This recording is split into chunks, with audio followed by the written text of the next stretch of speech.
ভাৰতৰ অপাৰেশ্যন সিন্ধু আৰু অপাৰেশ্যন সিন্ধু চলোৱা হৈছে ইৰাণত থকা বা ইৰাণত বৰ্তমান সময়ত আবদ্ধ হৈ পৰা ভাৰতীয়সকলক উদ্ধাৰ কৰিবলৈ ইতিমধ্যে দুদিন পূৰ্বে দুখন চাৰ্টাৰ বিমানেৰে প্ৰায় 1000 শিক্ষাৰ্থীক ইৰাণৰ পৰা ঘূৰাই অনা হৈছিল আৰু আজি পুনৰ নতুন দিল্লীত উপস্থিত হৈছে তৃতীয়খন বিমান আৰু বিমানত যিসকল আহিছিল 713 গৰাকী ভাৰতীয় শিক্ষাৰ্থী আহিছিল যিসকলক আদৰণি জনাইছে দিল্লী বিমানবন্দৰত আমাৰ পবিত্ৰ মাৰ্ঘেৰিটাই জন কেন্দ্ৰীয় বিদেশ ৰাজ্যিক মন্ত্ৰী হয় পবিত্ৰ মাৰ্ঘেৰিটা তেখেতক যথেষ্ট এক্টিভ দেখা গৈছে আৰু তেখেতে প্ৰতিজন ভাৰতীয় নাগৰিকক যিসকলে ইৰাণৰ সেই যুদ্ধ পৰিস্থিতিৰ পৰা ওলাই আহিছে তেওঁ নিজেই আদৰণি জনাইছে আৰু সকলো ভাৰতীয় এতিয়া যিসকল ইৰাণৰ পৰা উভতি আহিছে সকলোৰে মুখত এটা সন্তোষৰ হাঁহি তেওঁলোক নিজৰ স্বগৃহত আহি উপস্থিত হৈছে এটা বিগত 10টা দিন এটা যুদ্ধ জৰ্জৰ পৰিস্থিতিৰ মাজত তেওঁলোকে থাকিব লগা হৈছিল এটা অনাকাংক্ষিত পৰিৱেশ পবিত্ৰ মাৰ্ঘেৰিটা খাবতি ধৰিছে কিছুমান ভাৰতীয় যিসকলে স্বস্তিৰ নিশ্বাস পেলাইছে আচলতে এই নিজৰ দেশত উপস্থিত হয় কাৰণ যথেষ্ট সংখ্যক শিক্ষাৰ্থী এই ইৰাণত যি আমাৰ চিকিৎসা বিজ্ঞানৰ শিক্ষাৰ বাবে গৈছিল আৰু বহু সংখ্যক কালিৰ যখন এখন এই যি দৃশ্যাংশ তৃতীয়টো জলত উপস্থিত হৈছে 713 গৰাকী এইসকল শিক্ষাৰ্থী কিন্তু কিছুমান বয়োজ্যেষ্ঠ মহিলাও আছে বয়োজ্যেষ্ঠ লোকো আছে তেওঁলোক তাত ইৰাণত বসবাস কৰে বিভিন্ন ব্যৱসায়ৰ লগত তেওঁলোক জড়িত আৰু এইদৰে তেওঁলোকক দিল্লীত আমাৰ বিদেশ ৰাজ্য মন্ত্ৰী পবিত্ৰ মাৰ্ঘেৰিটাই তেখেতলোকক আদৰণি জনাইছে আৰু এই দলটোত আছিল 285 গৰাকী ভাৰতীয় আছিল আৰু দেওবাৰে নতুন দিল্লীত অৱতৰণ কৰিছে তৃতীয়খন চাৰ্টাৰ বিমানে আৰু এতিয়ালৈকে প্ৰায় 1713 গৰাকী ভাৰতীয়ক ইৰাণৰ পৰা ঘূৰাই অনা হৈছে অপাৰেশ্যন সিন্ধু ঘোষণা কৰিছিল ভাৰতে আমি ইউক্ৰেইনৰ যেতিয়া যুদ্ধ হৈছিল ৰাছিয়া আৰু ইউক্ৰেইনৰ যুদ্ধ তেতিয়াও আমি দেখিছিলো যে ভাৰতে দুয়োখন দেশৰ সৈতে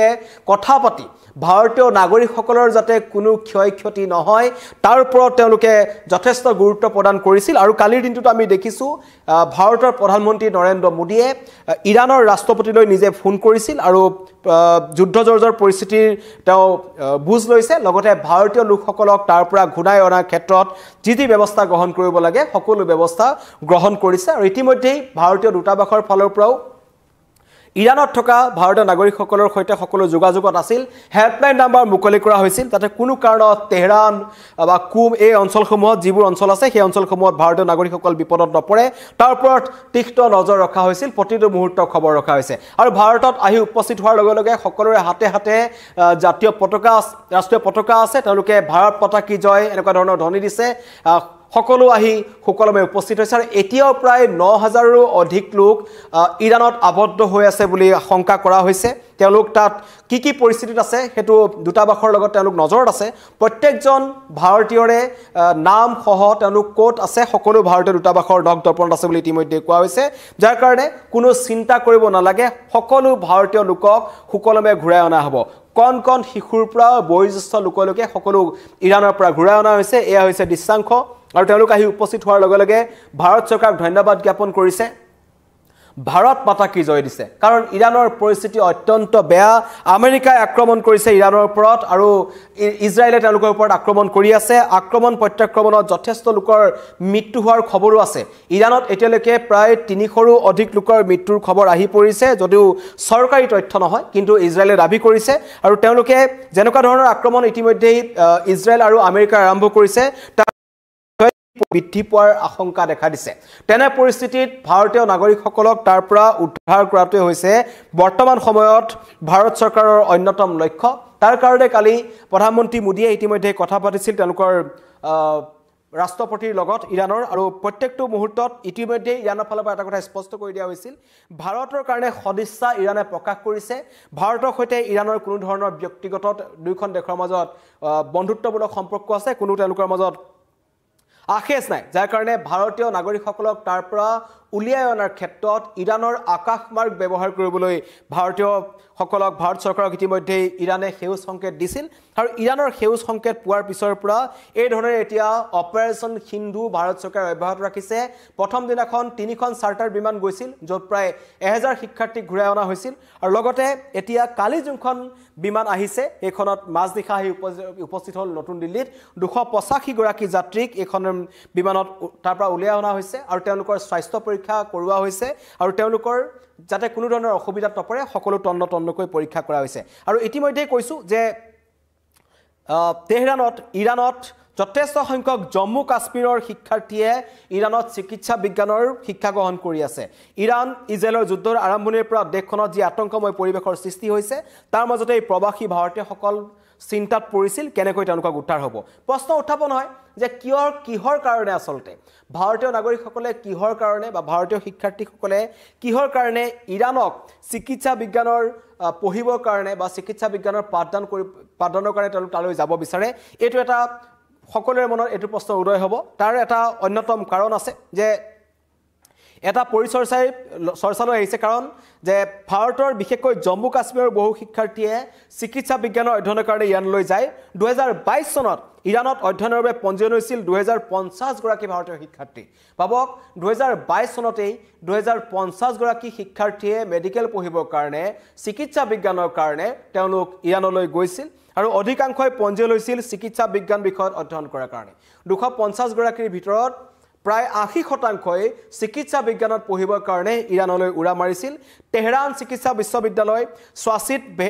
স্বাহিদ বেহেস্তি বিশ্ববিদ্যালয় ইছলামিক আজাদ বিশ্ববিদ্যালয় এইবোৰ ডাঙৰ চিকিৎসা বিজ্ঞানৰ বিশ্ববিদ্যালয় ইৰাণত আছে য'ত যথেষ্ট সংখ্যক ভাৰতীয় শিক্ষাৰ্থীয়ে শিক্ষা গ্ৰহণ কৰি আছিল তেওঁলোকে মেডিকেলৰ পাঠ্যক্ৰম গ্ৰহণ কৰি আছিল কিন্তু তেওঁলোক ঘূৰি আহিব লগা হৈছে কাৰণ মধ্যপ্ৰাচ্যত এতিয়া যুদ্ধৰ দামাও বাজিছে আৰু সেই পৰিস্থিতিৰ মাজত কোনো তাত থাকিব বিচৰা নাই ইৰাণত তুলনামূলকভাৱে কম খৰচত চিকিৎসা বিজ্ঞানৰ শিক্ষা গ্ৰহণ কৰিব পাৰি সেইটোৱে হৈছে অন্যতম কাৰণ ভাৰতত যদি আপুনি MBBSৰ কাৰণে সম্পূৰ্ণ ডিগ্ৰীটো ল'বলৈ যায় যিমান খৰচ হ'ব তাতকৈ যথেষ্ট সংখ্যক কম খৰচ ইৰাণত হয় সেইকাৰণে ভাৰতীয় ছাত্ৰ-ছাত্ৰীসকলে ইৰাণলৈ উৰা মাৰে ভাৰতৰ ব্যক্তিখণ্ডৰ তুলনাত 10 ভাগৰ এভাগ ব্যয়ৰে ইৰাণত আপুনি এই অধ্যয়ন সমাপ্ত কৰিব পাৰি ভাবক কিমান কম খৰচত ইৰাণত চিকিৎসা বিজ্ঞানৰ শিক্ষা গ্ৰহণ কৰিব পাৰি সেই সুবাদতেই বহু শিক্ষাৰ্থীয়ে অধ্যয়নৰ বাবে ইৰাণক প্ৰথমতে বাছি লয় উল্লেখ্য যে ইৰাণ বিশ্ববিদ্যালয়ে প্ৰত্যক্ষভাৱে MBBS ডিগ্ৰী প্ৰদান নকৰে কিন্তু ডাক্তৰ অফ মেডিচিন যোনটো MD বুলি কয় সেই MD ডিগ্ৰীটো তেওঁলোকে প্ৰদান কৰে আৰু সেই MD ডিগ্ৰী ভাৰতত MBBSৰ সমতুল্য বুলি গণ্য কৰা হয় ইৰাণৰ অধিকাংশ চিকিৎসা বিশ্ববিদ্যালয়ত ভাৰতৰ ৰাষ্ট্ৰীয় চিকিৎসা আয়োগৰ যোনটো NMC বুলি কয় NMC স্বীকৃতিপ্ৰাপ্ত তেওঁলোকে তাত পঢ়ি ইয়াত আহি তেওঁলোকে যিখিনি চাকৰি বা চিকিৎসা বিজ্ঞানৰ বিভিন্ন বিভাগত তেওঁলোকে চাকৰি কৰিব পাৰে যাৰ কাৰণে ইৰাণক তেওঁলোকে বাছি লৈছিল আৰু প্ৰসংগক্ৰমে উল্লেখ কৰিব পাৰি যে কেৱল চিকিৎসা বিজ্ঞানৰ অধ্যয়নৰ বাবে নহয় অভিযান্ত্ৰিক পাঠ্যক্ৰম ইঞ্জিনিয়াৰিঙৰ কাৰণেও তালৈ যায় ৰসায়ন বিজ্ঞান বা পদাৰ্থ বিজ্ঞানৰ অধ্যয়নৰ বাবেও বহু ভাৰতীয় শিক্ষাৰ্থীয়ে ইৰাণক বাছি লয় ভাৰতীয় শিক্ষা প্ৰতিষ্ঠানত চলা তীব্ৰ প্ৰতিযোগিতাৰ কাৰণে ভাৰতৰ বহু শিক্ষাৰ্থীয়ে এই প্ৰতিষ্ঠানসমূহত অধ্যয়ন কৰিবলৈ বাধ্য হয় ব্যৰ্থ হয় বুলি ক'ব লাগিব কাৰণ বহুতে ইয়াত চিট নাপায় তেওঁলোক ইৰাণলৈ গুচি যায় কম খৰচত একেটা ডিগ্ৰী তেওঁলোকে তাত লাভ কৰে তাৰ পিছত আহি তেওঁলোকে ইয়াতে চাকৰি কৰিব পাৰে আৰু ইয়াৰ বিপৰীতে তুলনামূলকভাৱে কম খৰচ হয় কম আয়াসতে ইৰাণৰ শিক্ষা প্ৰতিষ্ঠানত নামভৰ্তি কৰিব পাৰি ইয়াৰ লগতে যেটো প্ৰিসি ভাষা আছে এই প্ৰিসি ভাষা অধ্যয়ন আৰু ইৰাণৰ ইতিহাস অধ্যয়নৰ বাবে ভাৰতৰ শিক্ষাৰ্থীসকল আগ্ৰহী যিসকল জম্মু কাশ্মীৰৰ পৰা যথেষ্ট সংখ্যক শিক্ষাৰ্থী গৈছে বুলি কৈছে দেশখনৰ শৈক্ষিক পৰিৱেশ আৰু সচৰাচৰ ইছলামিক দেশসমূহত দেখা গুৰামী নথকাৰ কাৰণেও ভাৰতীয়সকলে ইৰাণত পঢ়িবলৈ যায় আপুনি যদি ভাবক তাত যেটো দেখা পোৱা যায় যে সচৰাচৰ ইছলামিক দেশসমূহত কিছুমান গুৰামী আছে বুৰখা পিন্ধিব লাগে আপুনি কুৰ্তা পিন্ধিব লাগিব ছোৱালীসকলে সম্পূৰ্ণ নিজৰ দেহটো ঢাকি ৰাখিব লাগে তেনেকুৱাবোৰ ইৰাণত নাই যথেষ্ট তেওঁলোক পশ্চিমীয়া সংস্কৃতিৰ লগত তেওঁলোক মিলি গৈছে সেই কাৰণেও যথেষ্ট সংখ্যক ভাৰতীয় লোকে বা ভাৰতীয় নাগৰিকে ভাৰতীয় শিক্ষাৰ্থীয়ে ইৰাণত পঢ়িবলৈ যায় আৰু সেই কাৰণে ইৰাণ ভাৰতীয় শিক্ষাৰ্থীসকলৰ পছন্দৰ দেশ হৈছে ইৰাণ কিন্তু সেইখন ইৰাণ এতিয়া যুদ্ধজৰ্জৰ হৈ পৰিছে ভাৰতীয় শিক্ষাৰ্থীসকল তাৰ পৰা ঘূৰি আহিব লগা হৈছে আধাতে তেওঁলোকে নিজৰ শিক্ষা সামৰি ঘূৰি আহিব লগা হৈছে যাৰ কাৰণে এতিয়া তেওঁলোক কিছুমান দুশ্চিন্তাটো পৰিছে যে কেনেকৈ তেওঁলোকে এৰি অহা শিক্ষা সম্পূৰ্ণ কৰিব পাৰিব আৰু এই সকলক যি আদৰণি জনাইছিলে Delhi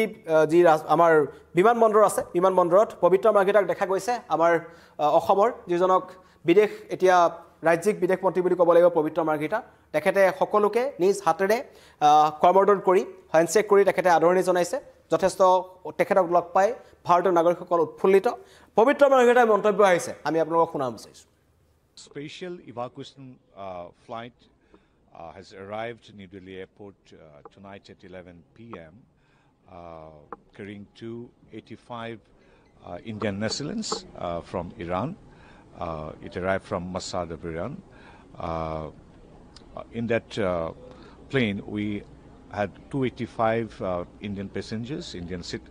nationals, mainly from 10 states, Bihar, Jammu Kashmir, Delhi, Uttar Pradesh, Rajasthan, Gujarat and Maharashtra. And the total number of evacuated Indian nationals from Iran stands now at 1,713, and we have scheduled 2-3 more flights from Iran for the next 2 days. And the same way, we are in constant contact with all our Indian nationals residing there in Iran and Israel also. So I'm very glad to say that from Israel also 62 Indian nationals have already crossed border to Amman of Jordan, and within a day or two those Indian nationals will also be brought safely to India. Sir, also just wanted to check with you. We also got some foreign nationals out also from there. It's a Vishwa Bandhu. We're playing the role of Vishwa Bandhu, isn't it? I mean, yes, definitely, along with bringing our own Indian citizens. If any other friendly nations request us to evacuate their citizens also, definitely being a Vishwa Bandhu, we always look forward to cooperate to help the people in distress. And obviously, we look forward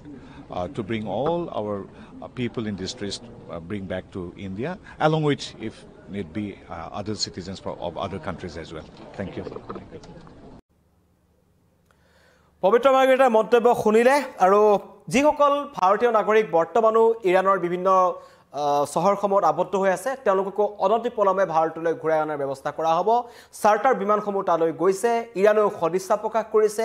ভাৰতৰ সৈতে বন্ধুত্বপূৰ্ণ সম্পৰ্ক আছে আৰু তাৰ সুবাদতেই এইদৰে ভাৰতীয় নাগৰিকসকল আহি স্বগৃহত উপস্থিত হৈছে। আৰু ভাৰতৰ এই কূটনৈতিক স্থিতিক আমি পূৰ্বেও দেখিছিলোঁ, যেতিয়াই কোনোবা এখন দেশত সংঘাত হয় তাত থকা ভাৰতীয় নাগৰিকসকলক অতি ক্ষিপ্ৰতাৰে ভাৰতে উদ্ধাৰ কৰি লৈ আনে। ইউক্ৰেইনৰ সময়ত আমি দেখিলোঁ, ৰাছিয়াৰ সময়ত আমি দেখিলোঁ, আৰু এইবাৰ